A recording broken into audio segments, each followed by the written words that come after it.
create a brand. This very short presentation is going to focus on one core idea of how you should go about creating your brand and bringing your brand to life.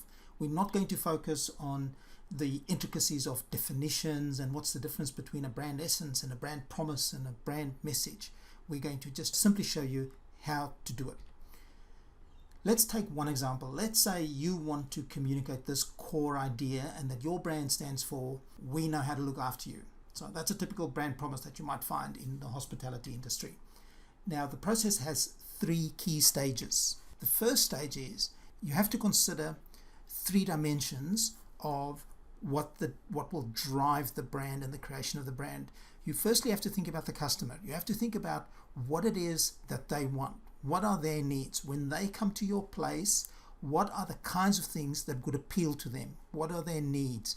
That will help you articulate what the message is that is going to resonate with them. Then you have to think about your competition, because there are a lot of people out there doing the same thing, and they're going to be making promises too. How are you going to stand out? How are you going to be different? How are you going to achieve cut through? Then the third aspect to consider is your product, your venue, your establishment.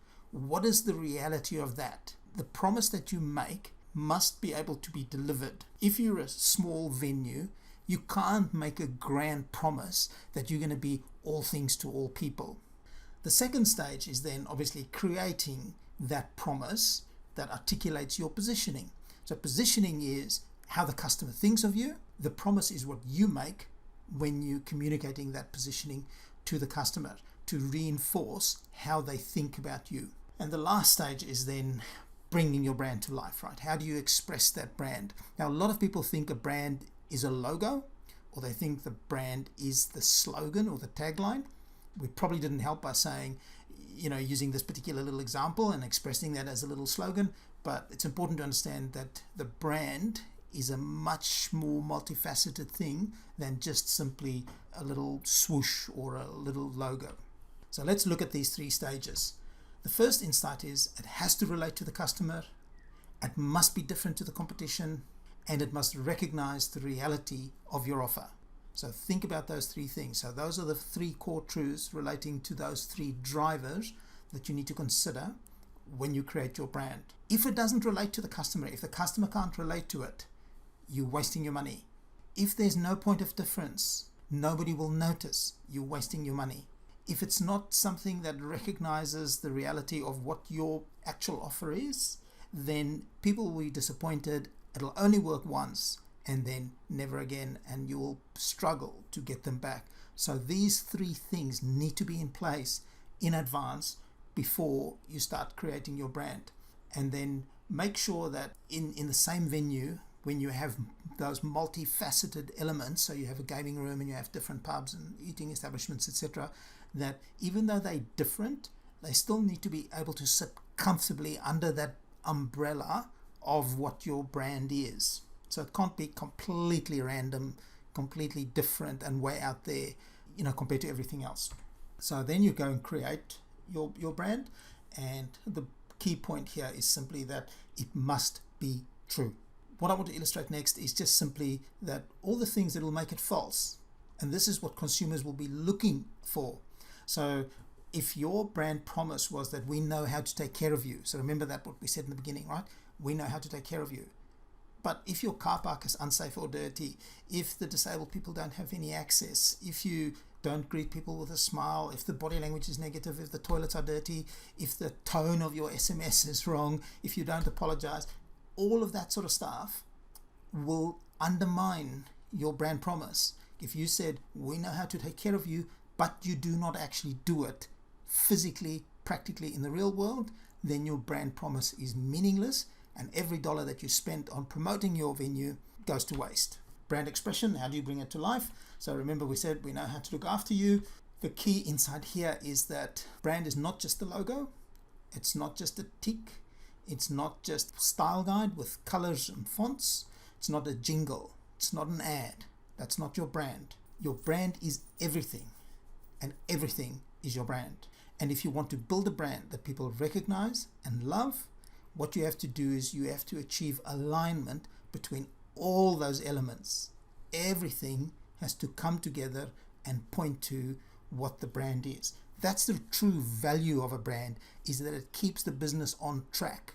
If you know what your brand is, you will know how to do everything. You'll know how to advertise. You'll know what your uniforms need to look like. You'll know what your amenities should be. What's the quality there? You know what people should be saying at the door.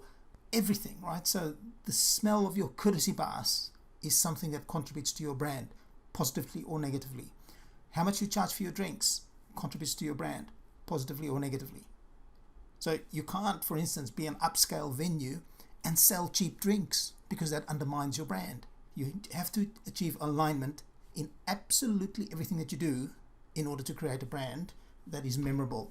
Let's do a quick practical example. Let's consider 3 different venues. Now, these 3 are quite differentiated, and I did that on purpose. Makes it a little bit easier for me, but I want to illustrate the differences here for you very simply. So let's look at those differences. These are their taglines, and from that we can assume what their essential brand promise is. For the Ritz-Carlton, it's access the extraordinary. Holiday Inn, that's much more of a sort of a supermarket style hotel chain, of course, and that is relax, it's a Holiday Inn. And let's say just some random independent backpacker place, they might say stay fresh now. They're all very different, of course, and they all make very different promises. Let's look at, for instance, the backpackers, right? What will their facilities look like? What will their uniforms look like? What types of events will they put on? What kind of services will they offer? What is the look and feel? What's the experience like? Every element needs to flow through that particular filter of it's fresh and it's now. So in that background of that image, you can see that, it's computer screens and little graphics, and so it's kind of funky. It's not high quality. It's not super expensive, of course. It's now, it's fresh. So everything in that image is consistent with that particular brand promise. What would the Holiday Inn need to do? What kind of events will they have to put on? What do their uniforms look like? What do their facilities look like? Because they're just saying, you know what? Everything's taken care of. Like, you don't have to worry about anything. So it's going to be safe, it's going to be clean, it's going to be convenient, everything's going to work. You'll be able to access your room 24/7. There's going to be no trouble, no issue, no worries. Not the cheapest, not the dearest. Everything's just going to work. And that's your brand promise, and that's how you make the decisions about your business. If you look at the Ritz-Carlton, it's a different ball game altogether. Different amenities, different services, different uniforms, different kind of events, different look and feel, different sound, different ad, different people.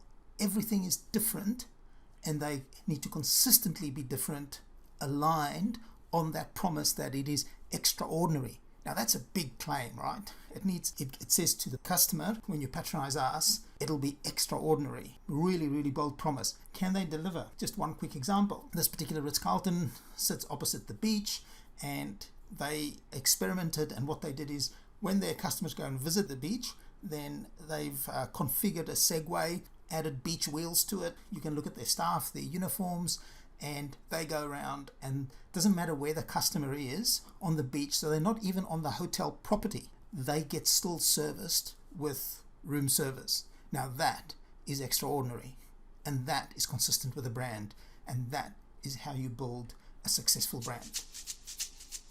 Thank you for listening.